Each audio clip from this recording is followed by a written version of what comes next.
You're listening to Answers for the Family with Alan Cardoza, right here on LA Talk Radio.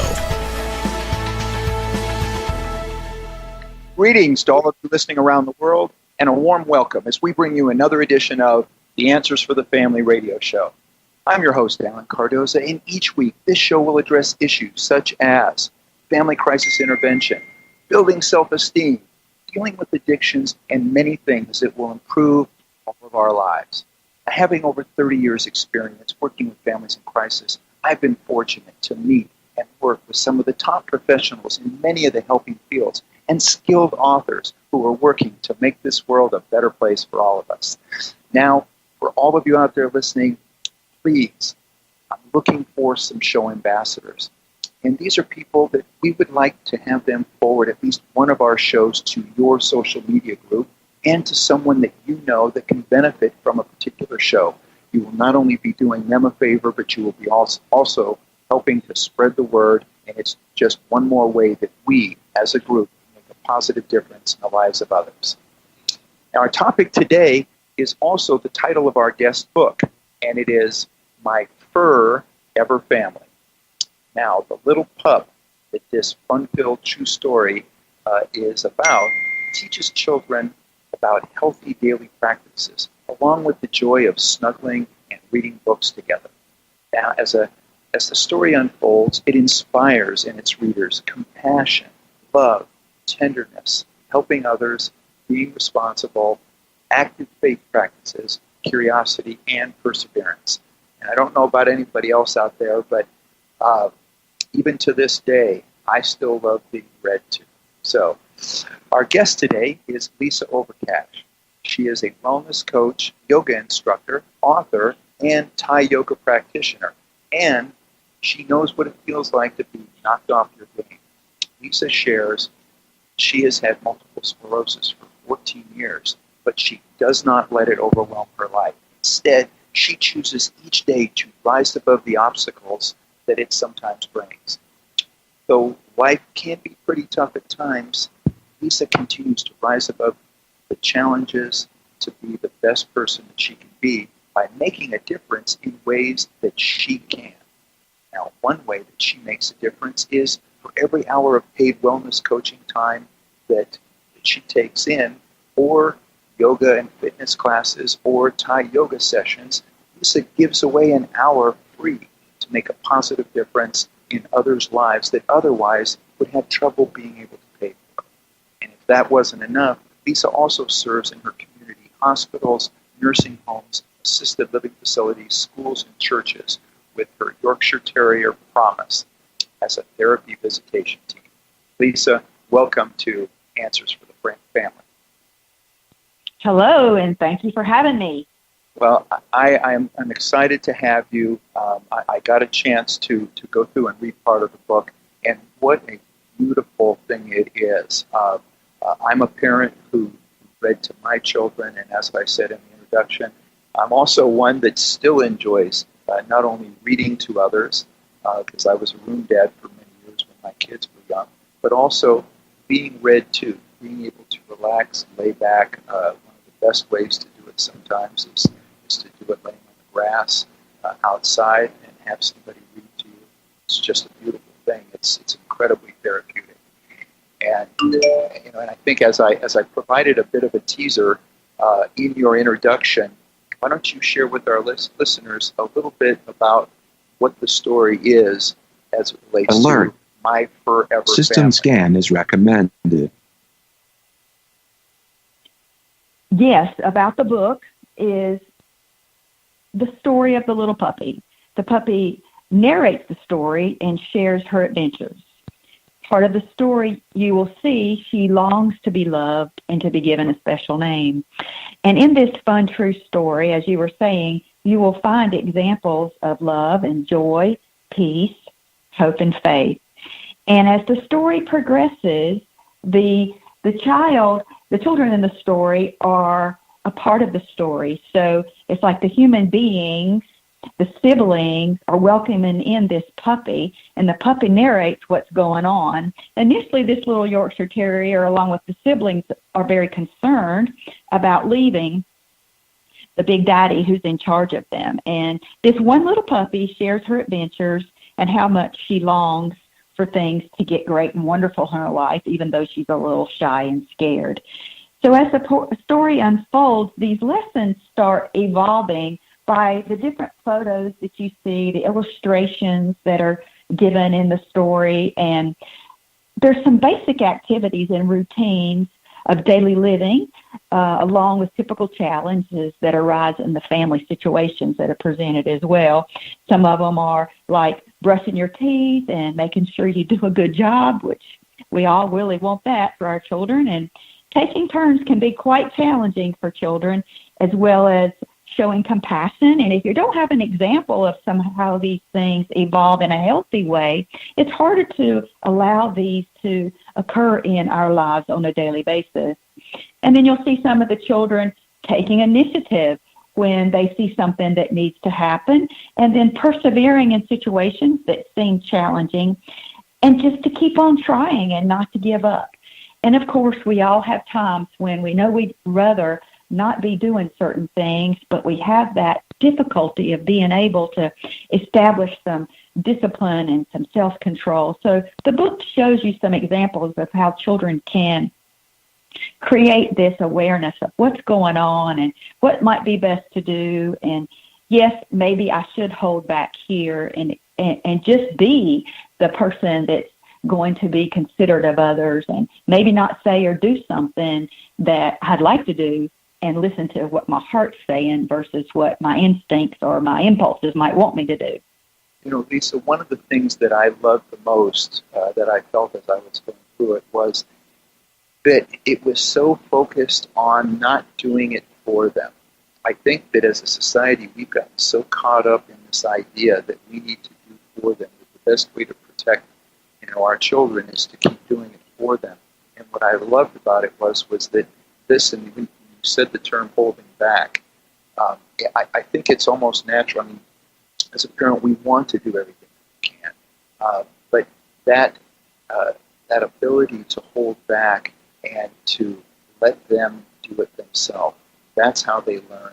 That's how they get better. That's how they learn all of the traits that you mentioned in the book. So anyway, that was one of the things that I got.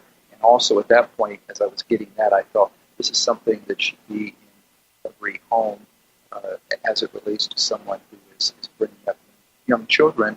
And I could also see reading it, in preschool, in kindergarten, reading it to the kids, and let them talk about how that makes them feel.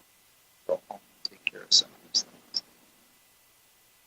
Absolutely. I have been reading it for preschoolers as well, and kindergarten.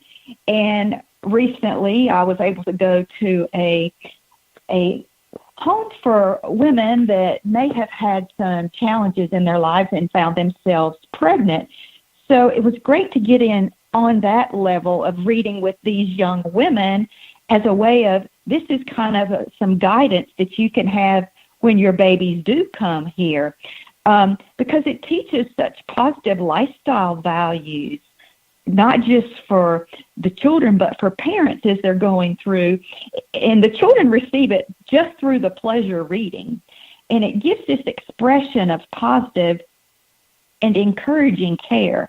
And when we have this type of environment, it helps children feel comfortable, and it helps them to feel it's okay to be their unique selves, as well as sharing their feelings. And, in this mental health and inner drama of childhood, it's so important for us to acknowledge that, as you were saying earlier, and giving them the opportunity to explore, where am I at in this world, and what's important, and how do I proceed, and navigate a bit of that with parental guidance, but with some independence as well. I think, many of us that have found ourselves working in what I refer to as the helping fields, something in particular inspires us either to take the path that we have gone. What inspired you to write a book like this that is focusing on catching them when they're very young, which I think is brilliant? Well, I have 4 children, and what I had observed, I've also worked in hospitals and treatment facilities and psychiatric hospitals, inpatient and outpatient, working with children of all ages and teenagers.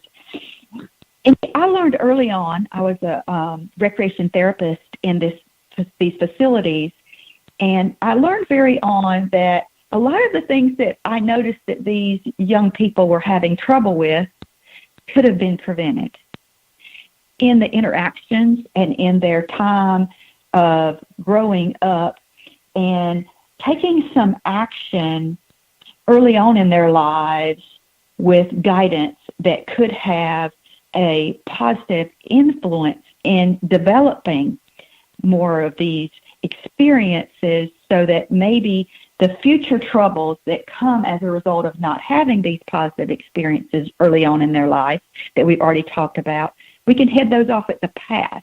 You know, when somebody's feeling confident as a child, they feel more empowered to make healthier decisions. They choose not to put themselves in situations that will compromise their safety. Often that's not realized until it's too late. You know, you mentioned that you take your book with you and you read to preschoolers and kindergartners, as well as other people within the community. One of the things people who listen to this show frequently, know that I love stories, especially things, positive things that come out of things that we do. Can you share a couple of your favorite stories of what you've gotten from some of these visits when you're going in? Yes, of course. I've taken the book with me to many locations, excuse me, and I think the ones that have spoke the loudest to me has been in situations where children have the most challenges, maybe physically. And so when a child is given the opportunity to sit and listen, and yet still has some physical problems, we're able to open up some doors and they're able to see the examples of this story come to life a little bit more because their heart's in a different place. And I think that one of the things that they like to do is to point out the different photos in the pictures, and they ask questions, and they want to know more details about the individuals and what's going on in their lives and where did the puppy come from. And what I think really has come off the pages is this curiosity to learn, and that all children want to learn. And so these children that have had more physical problems, they are just more honest, and they're just more open, and they haven't had a chance to feel like they can't accomplish something because they're already trying to accomplish challenging things. So they have a eagerness to learn. They have a readiness to make positive changes. And so they don't have an attitude, which you often see in young children that have not had examples of some of these aspects in their lives. They're just ready to learn, ready to share. And I usually take the dog with me, so they can't get enough of holding Promise, that's for sure. Being able to brush the dog, talk to the dog, and realize that this little dog that's in the pictures is right here now in their laps. The joy that comes from being able to touch an animal makes their lives feel whole again in the moment where maybe at this time they've had more physical challenges, but yet those disappear. It's just having a joyful, wonderful experience. Now, what would you say that Promise's sort of special job or special duty is when he goes to these, in the way in which he inspires the people in these stories? Well, her special job when we go on visitations is by me placing her in someone's lap, regardless of their age. She will snuggle up to them and press her head and her body into their chest. And you can see the facial expressions of the individuals just soften with peace, soften with contentment, and it just changes their world for a moment. I get comments like, well, you've made my day. You've made me feel happy when I was feeling sad. You've brought some hope into my life today. I was feeling so miserable, and now I feel good. That pain doesn't hurt as bad as it did earlier. Oh, I forgot all about my arm was hurting. So I get comments that we're in a world of just pure pleasure. Now, is Promise a therapy dog or an emotional support dog? And share with our listeners what the difference is. Well, Promise first was and still is my emotional support dog. And she's also a certified therapy dog. And there are two different distinctions between the two. The emotional support dog helps individuals with emotional problems by providing comfort and support in forms of affection and companionship. Now, there is no special training for the emotional support dog. However, you have to do it legally, and legally is obtaining this permission to have this emotional support dog, being a current patient of a licensed mental health provider like a therapist, a psychologist, psychiatrist, and sometimes a family doctor. And you must receive a letter of proof of need for this dog based on a mental or psychiatric diagnosis from the Diagnostic and Statistical Manual of Mental Disorders, or the DSM. Now, from there, do you have a question? Well, I was going to say, for those people, there's people out there that may not know what the DSM is, but, share what some of the medical or psychological needs that people have in which it makes them eligible for an emotional support dog. Sure. One of the ones that comes to be quite often is anxiety. There's also depression, bipolar disorder or mood disorder, panic attacks, phobias, fear-type phobias or mood disorders, also some neurological disorders or neurocognitive type disorders, some impulse control disorders, eating disorders. Many of them could also be personality disorders as well. Now, I'm a dog owner. I have two dogs myself. I love them. And they're part of the family.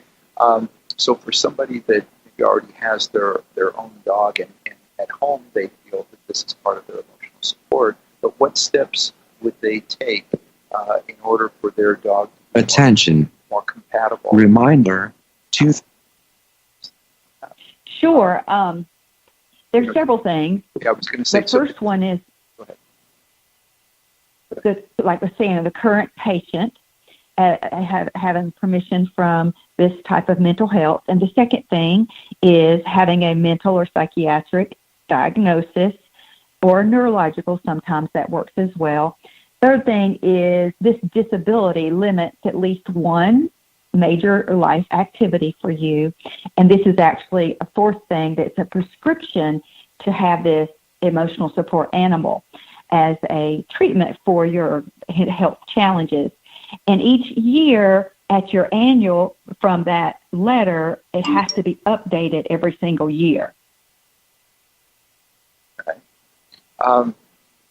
And then, so it sounds like you had yours then trained to then become a therapy dog. So explain the differences and what it takes to have them become a therapy dog, which I assume means that they can now work with others. Absolutely. So therapy dogs are real similar in the emotional support dog in the way that they provide affection and comfort to individuals in hospitals and nursing homes, other facilities. They're even being used sometimes now in court systems, and therapy dogs have become part of the fire department and the police department as well. So with them, your dog has to have special training in that they're okay being in situations that could be challenging.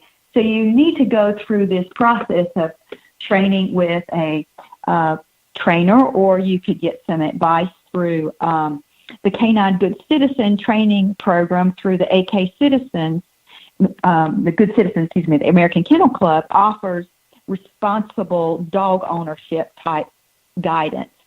And it's pretty much part of the same thing that goes on with the therapy dog test, which means accepting a friendly stranger, being able to sit while being pet. The grooming and appearance has to always be in check. And then it's okay with your dog.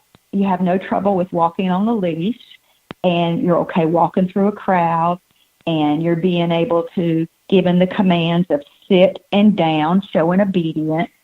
And it goes into also being able to be comfortable with being around another dog. That's the challenge for some dogs. They have a hard time being polite around other dogs, but that's very important because sometimes when you're in a therapy environment, there might be another dog on service at the same time that you are, and you may pass them, and you really need to make sure your dog is going to be comfortable and not be a problem around other dogs. Dogs also need to feel confident at all times in situations of your typical common distractions. And we also need to make sure the dog is comfortable with being brushed. There's just a level of confidence in a dog being in a therapy environment, getting them comfortable with, say, IV poles or wheelchairs or crutches or loud noises or the floor machine that, polishes the floors. These are some of the differences. And the test is very helpful if you just go and look at the different aspects of the Canine Good Citizen test and see how your dog lines up with that. And you can also look into the pet partners where I was tested with my dog Promise, and they give you some ideas how to practice. And there's also, I went into a dog training program that gives you classes on therapy dog instruction. And that was very good because Promise and I both went to the class together, and it helped us learn areas we needed to practice more on. We have a listener question coming in. This one that relates to rescue dogs. And I want to share out there that I appreciate everybody that takes the time to send in a listener question. I know that many people out there, they're working. If they can't listen right away, they listen later. So we get some that are sent in ahead of time, and some during the show. But again, it's much appreciated. This one reads, I adopted 2 older, very calm and loving rescue dogs 3 years ago. I visit 2 local memory care facilities each week. The minute we walk through the door, the faces of almost every senior lights up. As simple as it sounds, this has become my most favorite part of my week. I ordered your book, and I am looking forward to reading and sharing it with my friends who also believe in forever families and animal therapy. And this is from James in San Francisco. Oh, that's wonderful. That is so wonderful. I have some fellow therapy dog friends that have taken some rescue dogs and turned them into therapy dogs. So that's wonderful. One aspect of therapy dogs that we can mention is if you're going to certain facilities like some nursing homes or assisted living, they might not require therapy dog certification. They just require that your dog is a well-behaved dog, and the dog demonstrates that on their visit, and all their shots are up to date. So that's another element of service with your dog if you find that might fit your possibilities. I agree, and I love the fact that they're using rescue dogs because I see this as a double win. You're not only helping. In this case, they're going into a facility and helping people that are staying at that facility, but they're also rescuing the dogs themselves. So, think about that. When you're out there, you're going to get a dog. There are so many wonderful dogs that, for whatever reason, have ended up in a facility, and they can be some of the most loving, caring, wonderful dogs that you'll ever meet.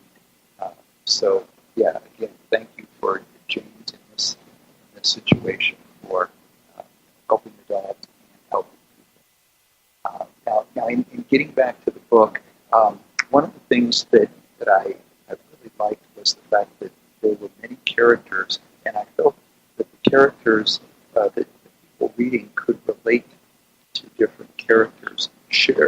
Was that your intention? And share a little bit about, the characters in the story and maybe why you chose the ones you did. Sure. I wanted to represent a typical family of a variety of people and situations. So we talked a little bit about the Yorkshire Terrier, so we won't spend much more time there. But Big Daddy, he represents himself in the story. He's kind of a burly yet kind and gentle man, that he is the owner and caregiver of the litter of the Yorkshire Terrier puppies. And the mommy in the story is a petite, kind-loving woman in her late 30s or so. She's got brown hair, and she definitely loves dogs. And she also loves her children dearly and enjoys spending time with them, teaching them healthy habits and about living with integrity and positive and very helpful character traits. So there is 4 children in the story, and the first child's name is Casey. She's a 12-year-old girl with blonde hair and loves to dance and create pretend scenarios, like let's pretend to do this is happening in the story sometimes. And then Corey is a 9-year-old girl with red hair that likes to ride horses and enjoys taking charge. So she exhibits some times where she'd like to take charge and be a little bossy, but she learns that she needs to be a little bit better with her self-control and not be so bossy. And then there's Candace, who's 6 years old, girl with medium brown hair, and she loves karate and often gets herself into mischief, though she does have a tender heart and consoles her sisters sometimes when they're sad or upset, demonstrating that compassion that we were talking about. And then Camille is a 3-year-old with dark brown hair and loves to swim and often silently observes what's going around her. And I felt like this was in the story to remember those children that are more quiet and what might be going on in their mind sometimes. And they're learning a lot. And even if you don't realize it, they're learning maybe some things you don't want them to learn. So we as parents or caregivers really need to know what environments that they might be getting into or observing and exploring what's going on in their mind instead of just what they're sharing with their voices. So this 3-year-old certainly enjoys doing what her big sisters do, and sometimes that can be challenging too. From the range of 12, 9, 6, and 3, the 3 and the 12-year-old might not be doing some of the same things, but sometimes they can be. So these are just elements of life in a story that I was trying to bring to life some examples of reality. Yeah, and again, that's one of the things that I thought was so well done, was the fact that, I looked at it and I thought, I can envision, a younger child, that is a little bit quiet, having this read to them and thinking, that's kind of like me, or in the same sense with the other children as well. So I just thought, sometimes the easiest way to get through the children is for them to be able to see themselves in a particular situation or a particular character. So I that was just wonderful. Now I want to, for everybody out there, we're going to take a break, but I want you to stay with us. And if you would like, if you want to follow along, now this is kind of a long website, so if you have something to write it down, if you're sitting at your computer, embracingwellnesscoach.com/forever So if you want to pull that up and you want to follow along with us, for those of you driving, we will have all of this on our website, so obviously don't try that. But if you want to share with us, we're going to take a break. We're in a little commercial right now, but we will be right back. Stick with us. We'll be back in 1 minute. You're listening to Answers for the Family. Founded over 30 years ago to meet the needs of families in crisis, West Shield has continually focused on resolving issues that negatively impact families and businesses. Our signature therapeutic transportation service helps to ensure that adolescents in crisis are safely transported to specialized schools, programs, and treatment centers with unsurpassed experience and success. We are supported by our full-service licensed investigation agency that has legally, professionally, and compassionately located hundreds of runaways and teens. We are experienced and qualified to help, offering solutions which may include referrals to our international network of top professionals in the fields of educational consulting, psychology, psychiatry, and investigations. Simply put, West Shield Adolescent Services and West Shield Investigations are the best solutions when your family is facing a personal crisis. Call 1-800-899-8585, 24 hours a day, 7 days a week. That's 1-800-899-8585, or visit our website at westshield.com. Thank you. And we're back. You're listening to Answers for the Family. Our guest today is Lisa Overcash, and we are talking about her book, My Forever Family. Now, Lisa, before we went to break, I mentioned a little bit in regards to your website. I know that you also have a Facebook page. Share with everybody out there a little bit about what they'll find there. Sure. The Facebook page is My Forever Family, FUR-EVER on Facebook. And what I do is I post photos of what the book might be similar about. So trips that we've taken, times I've read the book, or stuff about animals, the activity of the book, donations that I've made. I regularly donate the book. I recently donated the book to a university hospital here in North Carolina. In the emergency room, I noticed that there was no children's books in the emergency room. And I thought, well, that can't be. So I recently made those donations. So if you go to the Facebook page, I like to say you'll see the book come to life in ways that it's being shared.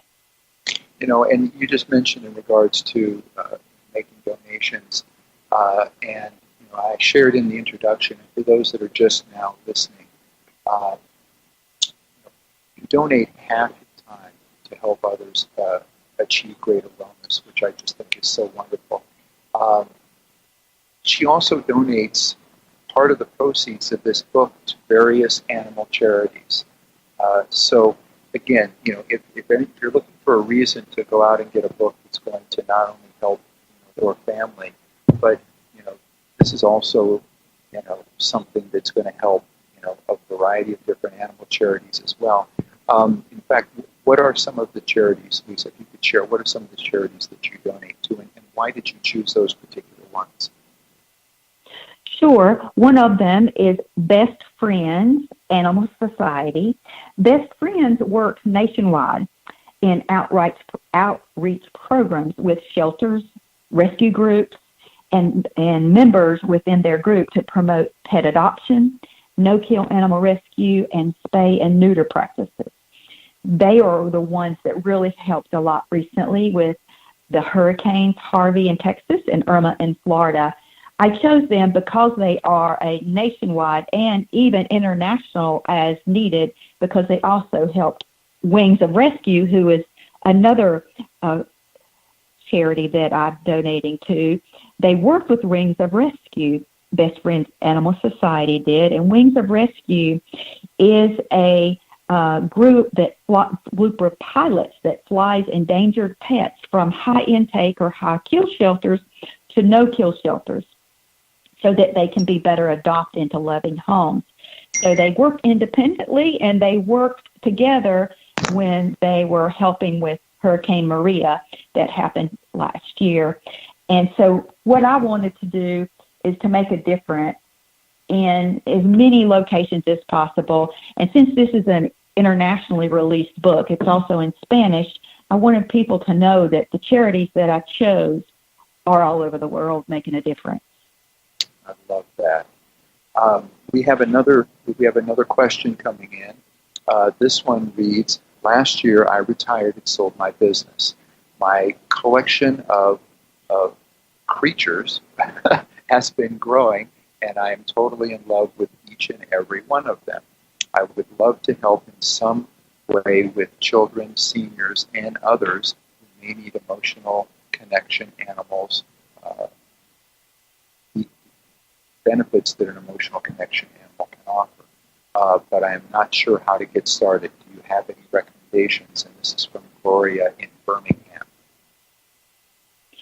My first plan would suggest that you look in your area for assisted living facilities or nursing homes or extended care and talk to either sometimes there's a social worker that's in charge or a volunteer coordinator, and explain to them that you would like to bring one or more of your dogs periodically, whatever works for your life, and get their ideas of how that would work best for their facility.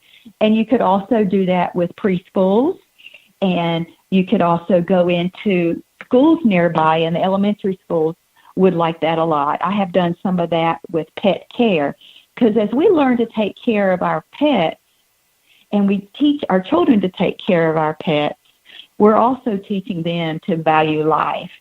And we make a big difference in setting the stage for how they interact with themselves and others as they progress in their maturing and growing up. Okay.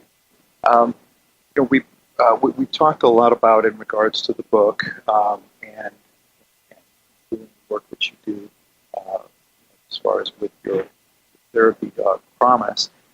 We haven't talked a lot about your job as a wellness coach. So share a little bit about what you're doing as a wellness coach and how unique is it?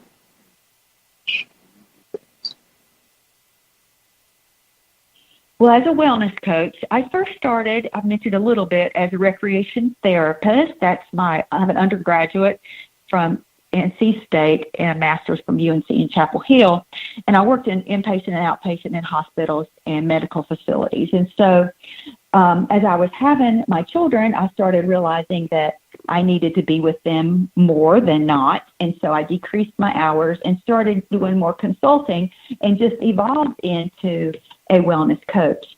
So someone comes to see me and I do an assessment as if I had before. And we look at their lives. We look at their physical life. We look at their mental health. We look at their spiritual life. We look at how their body's working. And we look and arise with what is going on that you might like to change. And we explore ways to do that. Sometimes it's relating to they want their body to be more flexible, stronger. They want their nutrition to be more wholesome and less processed food. We look at the aspects, and from there, I plan a program to make those goals come to life. And I use different techniques, as possibilities could be yoga instruction. And yoga doesn't always have to be this challenging experience that's very difficult. Yoga can be of all different levels, meeting many different needs. I'm working with a person right now that has osteoarthritis, and she had trouble with mobility, and now she's not using a cane. So our goal is to make a difference in the ways necessary. So I have worked with young people as well in relationship building and social interactions. So it's not always going to be one way. It depends on the individual's needs. I also work with what's called Thai yoga bodywork, and that's a blend of assisted stretching and compressions and yoga postures and applying pressure, opening up the muscles that might be very tight, or as well as with the osteoarthritis, working with joint mobilization techniques.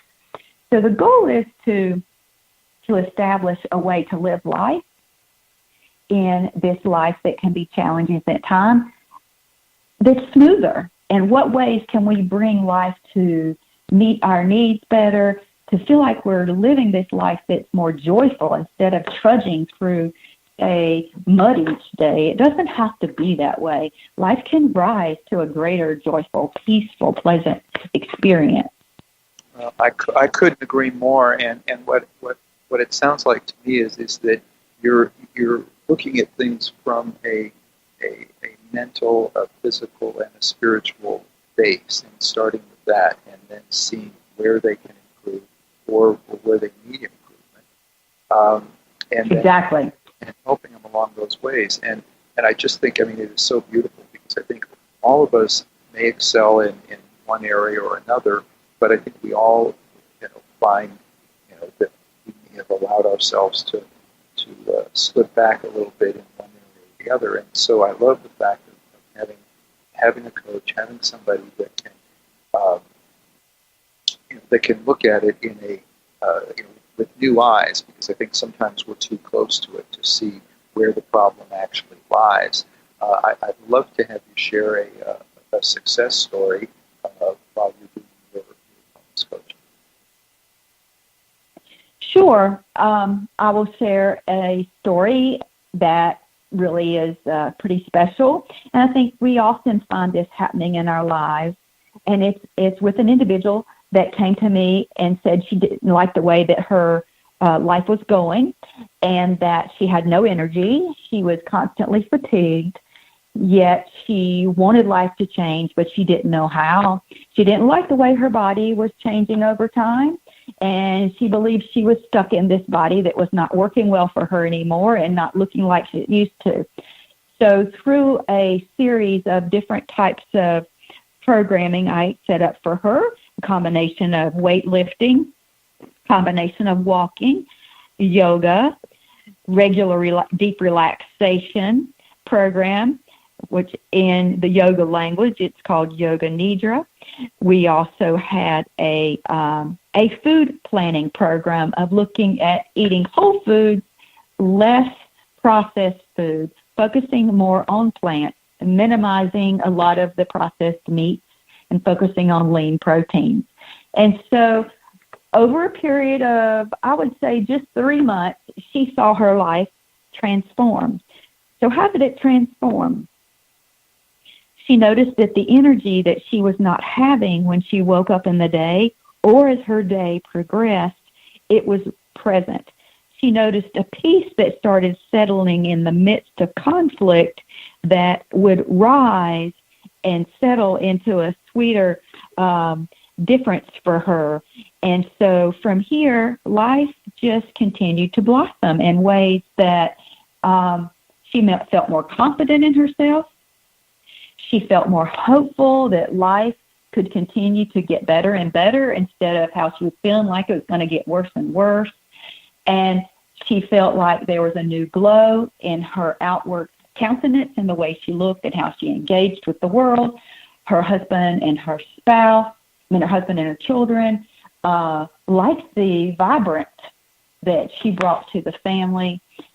She had energy to be able to go and share with her family in ways that she had been saying no. She felt like she can volunteer in the community.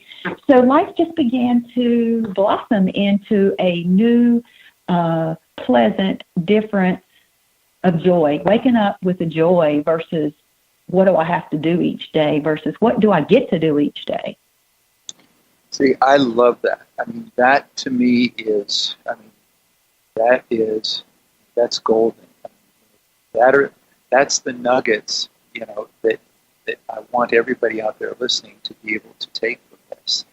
There are so many ways to just get up and look at life in such a positive way.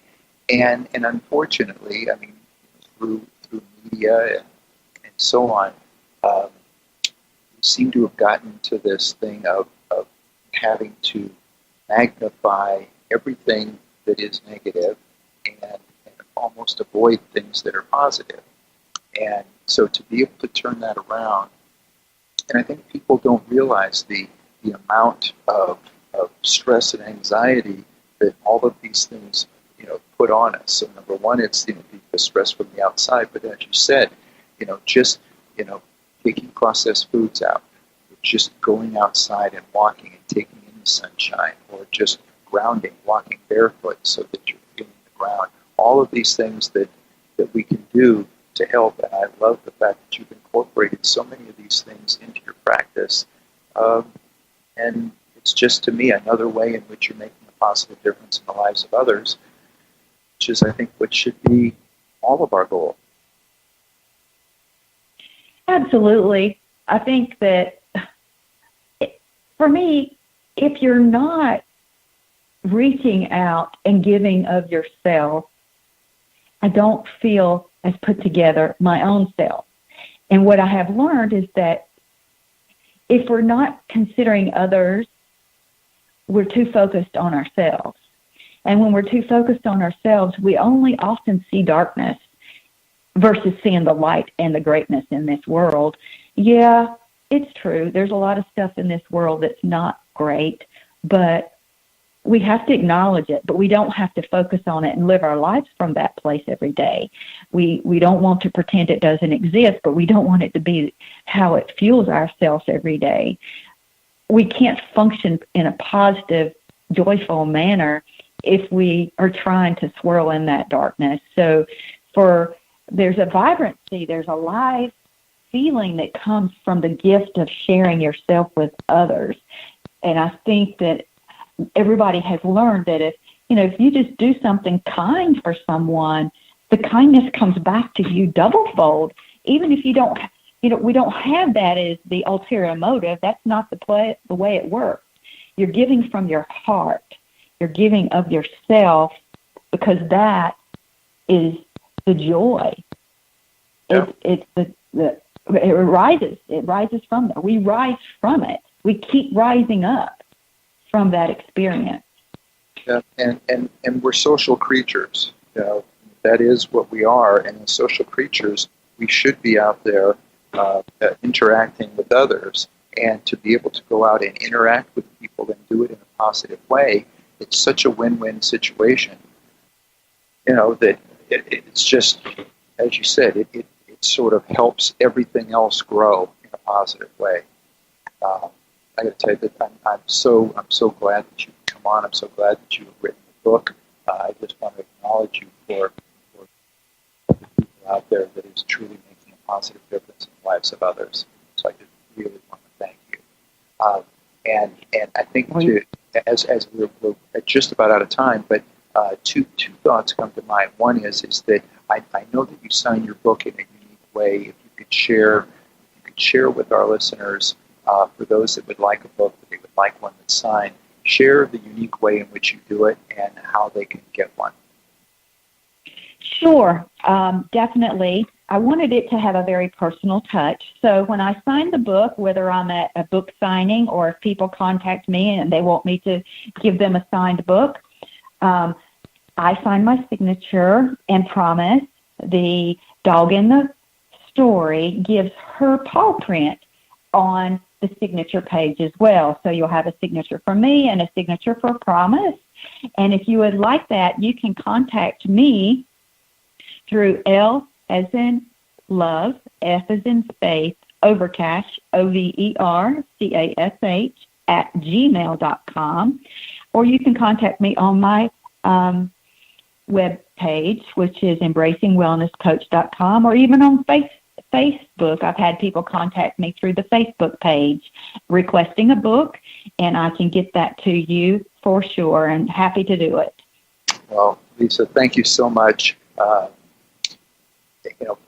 For everybody out there, if you get the opportunity, if you either have children or grandchildren, I highly recommend that you pick up this book because it is so positive and it just puts out so much great information, and it makes everybody reading it feel better. But it also has this I think long-lasting effect because the kids that are reading it, they're getting something that they're going to take with them for the rest of their life. So thank you so much.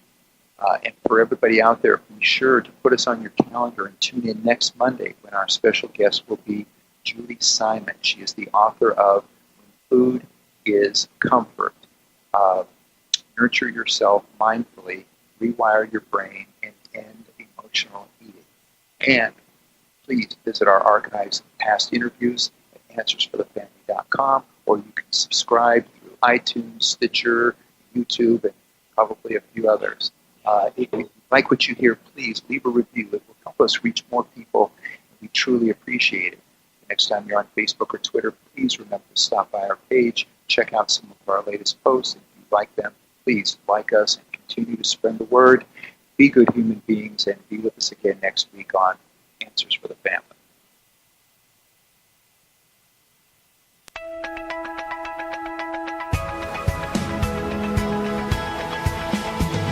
You're listening to Answers for the Family with Alan Cardoza, right here on LA Talk Radio.